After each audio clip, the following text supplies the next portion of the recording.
It's not a prophecy, but there are rumours running through Europe's institutions that feel very much like a prelude, and one begins to suspect that governments are preparing their people softly for something darker on the horizon. There's stories in Germany, in France particularly, satirical stories, and of course in the UK. In Berlin, senior ministers are blunt that there's no money to spare.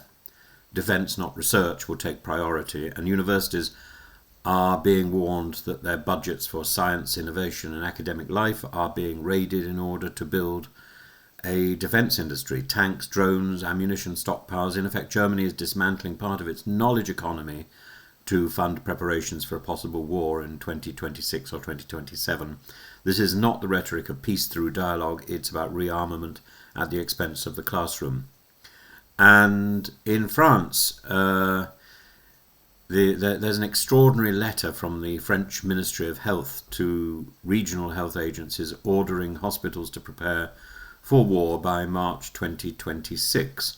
And the letter speaks of receiving thousands of wounded soldiers and even repatriating foreign troops through centres at ports and airports. Doctors are to be trained to work with a scarcity of resources and to prepare for tens of thousands of casualties.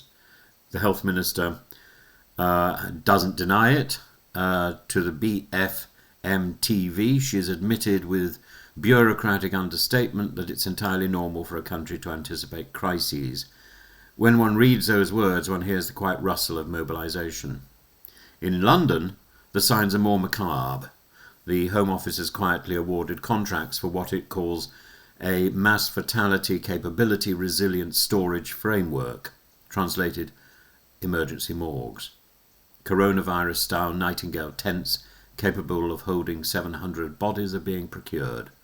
The contracts specify refrigeration and freezing and rapid deployment within 5 days. Officially, this is just an update to a capability dating back to 2005, but the timing, the scale and the context make it hard not to ask, as one Reform figure put bluntly online, what exactly are they expecting?